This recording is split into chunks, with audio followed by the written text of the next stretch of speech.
और बात करते हैं एक बड़ी खबर की जो बाराबंकी से है। एक बार फिर बुलडोजर यहां पर गरजा है। भूमाफिया संजय सिंगला के अवैध शॉपिंग कॉम्प्लेक्स पर यह कार्रवाई की गई है। इसमें करीब 5 करोड़ का अवैध शॉपिंग कॉम्प्लेक्स मिनटों में ही जमींदोज कर दिया गया। आरोप के मुताबिक भूमाफिया ने बिना नक्शा पास कराए अवैध शॉपिंग कॉम्प्लेक्स का निर्माण करवाया था। इस शॉपिंग कॉम्प्लेक्स में 25 बड़ी बड़ी दुकानें हैं। भूमाफिया पर गैंगस्टर एक्ट के तहत कुर्की की कार्रवाई भी की जा चुकी है।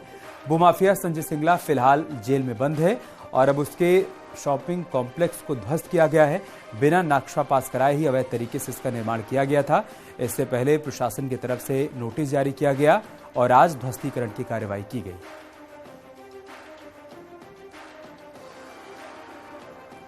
पहले जो संबंधित अपराधी है इसके विरुद्ध गैंगस्टर ने भी कार्रवाई हुई है और इसके ऊपर तमाम आपराधिक मामले हैं। वर्तमान में ये जेल में है।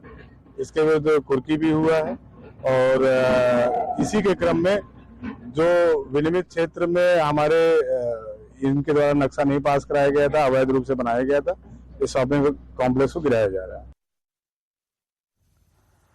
अमेठी में अवैध कब्जे पर प्रशासन का बुलडोजर चला है। मुंशीगंज कोतवाली क्षेत्र के चौराहा स्थित मुसाफिर खाना रोड पर बुलडोजर चला, जिसमें हाईवे किनारे बेशकीमती जमीन पर किए गए अवैध अतिक्रमण को प्रशासन ने बुलडोजर से गिरवा दिया। एसएचओ मुंशीगंज समेत भारी पुलिस बल की मौजूदगी में कार्रवाई की गई। आरोप के मुताबिक मुंशीगंज कोतवाली क्षेत्र के मुसाफिर खाना रोड पर व्यापारियों ने अवैध तरीके से कब्जा कर रखा था और पिछले कई सालों से दुकानें चला रहे थे। प्रशासन ने ऐसे करीब आधा दर्जन दुकानों पर बुलडोजर से गिरवाकर कब्जा मुक्त करवाया। करीब 15 दिन पहले इन दुकानदारों को कब्जा हटाने का निर्देश दिया गया था, लेकिन दुकानदारों ने जमीन खाली नहीं की, जिसके बाद अब ये कार्रवाई की गई।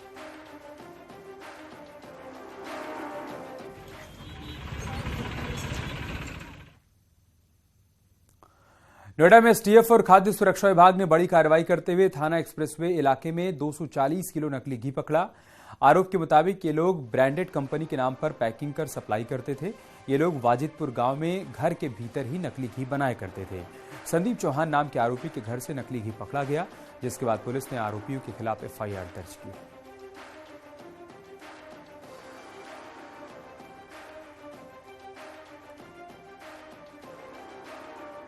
एसटीएफ और खाद्य सुरक्षा विभाग ने छापेमारी की है। नोएडा के वाजिदपुर गांव में एक घर में नकली घी फैक्ट्री का भंडाफोड़ किया है और इस दौरान जब छापेमारी की गई तो वहां पर कई कुंटल नकली घी और इसके साथ मार्केट में एग्जिस्टिंग बड़ी कंपनियों के रैपिंग भी मिली है। आरोपी इसी पैकेजिंग में इसको पैक करके मार्केट में ओरिजिनल दामों पर घी बेचा करते थे। बताया जा रहा है कि करीब 300 से 400 रुपए किलो ये घी बेचा जा रहा था मार्केट में। सूचना मिलने पर एसटीएफ और खाद्य सुरक्षा विभाग ने छापेमारी की है। इस दौरान कई कुंटल घी और साथ ही पैकेजिंग मिली है। आपको बता दें, मौके से एक आरोपी को गिरफ्तार कर लिया गया है। वहीं इसमें जांच और आगे बढ़ाई जा रही है और देखा जा रहा है कि और कौन लोग इसमें संलिप्त थे। पीलीभीत में 2 शराब कारोबारियों में वर्चस्व की लड़ाई रोड पर आ गई। समझौता कराने के लिए खुद आबकारी अधिकारी मौके पर पहुंचे थे और उन्हीं के सामने दोनों पक्षों के बीच जमकर मारपीट हुई। आरोप के मुताबिक एक शराब कारोबारी अपने गुर्गों के साथ दूसरे शराब व्यवसायी के ऑफिस में पहुंचा और मारपीट करनी शुरू कर दी। इतना ही नहीं, इस दौरान असलाह लहराते हुए व्यापारी को धमकी भी दी। मारपीट होते हुए देखकर आबकारी अधिकारी और आबकारी इंस्पेक्टर वहां से भागते हुए नजर आए। ये पूरी घटना ऑफिस में लगे सीसीटीवी कैमरे में रिकॉर्ड हो गई। मामले की गंभीरता को देखते हुए सदर कोतवाली और सुनगढ़ी थाने की फोर्स मौके पर पहुंची और छानबीन में जुट गई। रावत जी को जो इंचार्ज है गोदाम के, उनको चेक देने आया था। यहाँ पे एक्साइज ऑफिसर बैठे हुए थे, उन्होंने मुझे रोका था, कुछ बातचीत करनी थी उनको। उतनी देर में प्रभात जायसवाल और विनीत जायसवाल और टोनी और बिन्नू उसके साथी लोग यहाँ पर आए। उन लोगों ने मुझसे कुछ बातचीत करी और फिर मैंने हमला करना शुरू कर दिया। रिवॉल्वर असला भी निकाल लिया और कुछ धारदार तलवार लेके आए थे गुत्थी टाइप की, वो भी निकाली। उसके बाद गाली गलौज करा और कल रात में मेरी गाड़ी पे टक्कर मारी थी इन लोगों ने। बुलंदशहर के थाना बीवी नगर चौकी क्षेत्र के सैदपुर गांव में 35 वर्षीय युवक की चाकुओं से गोदकर हत्या कर दी गई। पुलिस ने शव को कब्जे में लेकर पोस्टमार्टम के लिए भेज दिया है। मृतक के परिजनों ने दोस्त के खिलाफ हत्या का मुकदमा दर्ज कराया, जिसके बाद पुलिस ने आरोपी को गिरफ्तार कर लिया और उससे पूछताछ की जा रही है।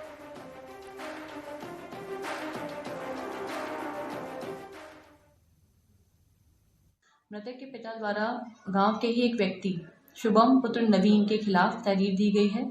जिसमें इनको द्वारा बताया गया है कि ये दोनों अच्छे दोस्त थे। मृतक जब भी गांव में आता था तो शुभम के पास बैठकर ही शराब पीता था। कल भी ऐसा ही हुआ। मृतक जब गांव में आया तो वह शुभम के पास गया।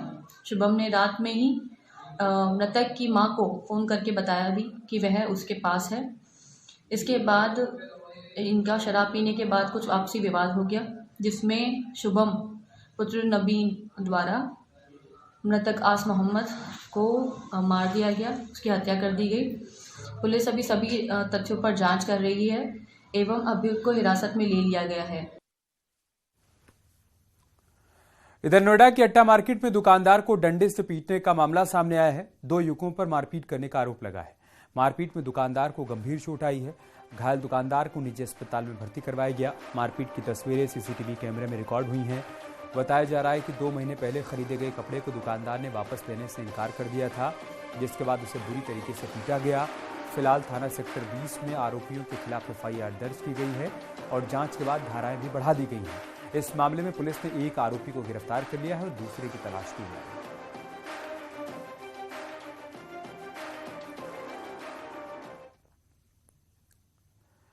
आजमगढ़ के जियनपुर कोतवाली क्षेत्र में दबंगों की दबंगई का कहर देखने को मिला। यहां नाले के विवाद को लेकर 2 पक्षों के बीच जमकर मारपीट हुई। एक पक्ष के लोग हाथों में लाठी डंडे और ईंट पत्थर लेकर दूसरे पक्ष के घर पर हमला करने पहुंच गए। इसका वीडियो सोशल मीडिया पर वायरल हो रहा है। बीच बचाव करने आए दबंगों ने एक शख्स को लाठी डंडे से पीट कर गंभीर रूप से घायल कर दिया। परिजनों ने उसे जिला अस्पताल में भर्ती कराया। आरोप के मुताबिक परिजन जब इस बात की शिकायत लेकर जियनपुर कोतवाली पहुंचे तो वहां पुलिस सुलह समझौता कराने के लिए दबाव बनाने लगी। मेरे गांव में नाले को लेकर कुछ बात हुई झगड़ा, तो लोग दबंग लोग जैसे थे तो अब्बू गए छुड़ाने, तो उसको उनको फिर बाद में अकेले पाकर उन लोग मारे पीटे और भैंस वैस को सबको मारे और मीटर तोड़े, बोर्ड तोड़े, पंखा तोड़े, दरवाज़ा तोड़ दिए, घर में घुसकर मारे। 1-2 बच्चे भी घायल हुए। हाँ, और जब ये छुड़ाने गए थे तो इनको अकेले पाकर मार दिए। बहराइच के माधव रेवती क्षेत्र में मवेशी भगाने को लेकर 2 पक्षों के बीच मारपीट हो गई। दोनों पक्षों की मारपीट में 6 लोग घायल हो गए और इसकी सूचना मिलने के बाद कोतवाली देहात की पुलिस मौके पर पहुंची। घायलों को जिला अस्पताल में भर्ती कराया गया। बता दें कि अन्ना मवेशी को एक खेत से दूसरे खेत में भगाने को लेकर दोनों पक्षों के बीच विवाद हुआ था।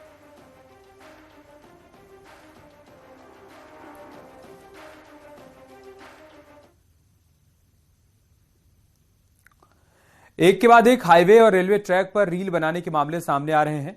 मुरादाबाद में पुलिस ने कुछ ऐसे युवकों को हिरासत में लिया है जो रेलवे ट्रैक पर रील बना रहे थे। आरोपी अमरोहा के रहने वाले बताए जा रहे हैं। पुलिस के मुताबिक एक ऐसा वीडियो सामने आया था जिसमें कुछ लड़के रेलवे ट्रैक पर वीडियो बनाते हुए दिखाई दिए, जिसके बाद पुलिस ने निगरानी करनी शुरू कर दी और फिर इन लड़कों को रील बनाने के दौरान हिरासत में लेकर रेलवे एक्ट के तहत केस दर्ज किया गया।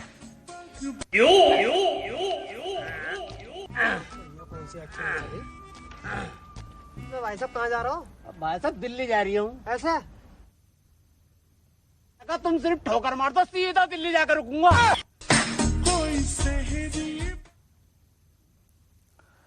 कानपुर से दिल दहला देने वाला एक मामला सामने आया है, जहां पर पनकी इलाके में एक युवक की सिर कुचलकर हत्या कर दी गई। घटना की सूचना मिलने के बाद मौके पर पहुंची पुलिस ने युवक के शव को कब्जे में लेकर पोस्टमार्टम के लिए भेज दिया है। बताया जा रहा है कि मृतक शुक्रवार की रात 10 बजे दोस्तों से मुलाकात करने की बात कहकर घर से निकला था, जिसके बाद युवक का शव गांव के खाली मैदान से बरामद किया गया। एक और जहां घर वाले इस वारदात के पीछे बड़ी साजिश बता रहे हैं, तो वहीं स्थानीय लोग युवक की हत्या के पीछे नशेबाजी की आशंका जता रहे हैं। इस सनसनीखेज वारदात के सामने आने के बाद पुलिस ने 2 युवकों को हिरासत में लिया है और दोनों से पूछताछ की जा रही है।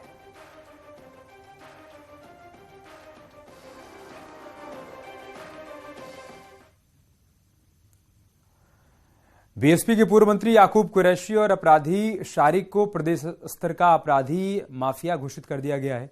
बता दें कि याकूब पर 15 से अधिक मुकदमे दर्ज हैं और शारिक पर लगभग 12 मुकदमे दर्ज हैं। हाल ही में गैंगस्टर एक्ट के तहत मंत्री हाजी याकूब कुरैशी और उनके बेटे इमरान कुरैशी को दिल्ली के चांदनी महल थाना क्षेत्र से गिरफ्तार कर जेल भेज दिया गया और इसके अलावा मेरठ के कोतवाली क्षेत्र के रहने वाले एक और अपराधी शारिक को अपराध माफिया घोषित किया गया। याकूब कुरैशी और सारिक 2 व्यक्ति हैं, उनको प्रदेश स्तर का माफिया चिन्हित करके घोषित किया गया और उनके ऊपर प्रभावी कार्रवाई के लिए ये कार्रवाई की गई है। सर कितने मुकदमे हैं सर, और अब किस तरीके से रहेगा, क्योंकि संपत्ति की जब्तीकरण की बात भी है कि काफी संपत्ति आपने 15 से अधिक मुकदमे याकूब कुरैशी पे दर्ज हैं और गैंगस्टर एक्ट के तहत भी मुकदमा पंजीकृत किया गया और इसमें प्रभावी कार्रवाई के लिए ये माफिया चिन्हित किया गया है। शाहजहांपुर पुलिस को बड़ी कामयाबी हाथ लगी है। दरअसल कटरा इलाके से एक स्मैक तस्कर को पुलिस ने धर दबोचा है। गुप्त सूचना के आधार पर की गई कार्रवाई में आरोपी तस्कर के पास से करीब 40 लाख रुपए के स्मैक बरामद किए गए। गिरफ्तार किया गया आरोपी मध्य प्रदेश का रहने वाला है। पुलिस के मुताबिक आरोपी तस्कर बरेली के ढाबों में स्मैक की सप्लाई किया करता था। फिलहाल गिरफ्तार किए गए आरोपी के खिलाफ मामला दर्ज कर उसे जेल भेज दिया गया।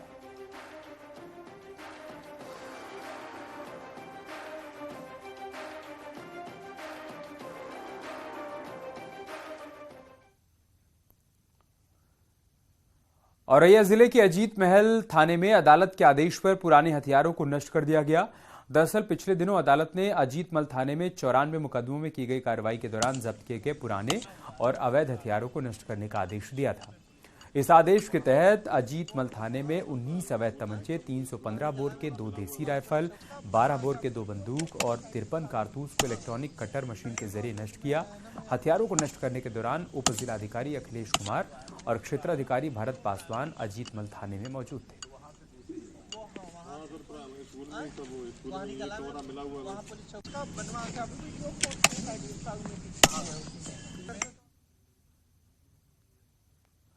यहाँ रुक रहे छोटे से ब्रेक के लिए, जल्द लौटेंगे कुछ और खबरों के साथ।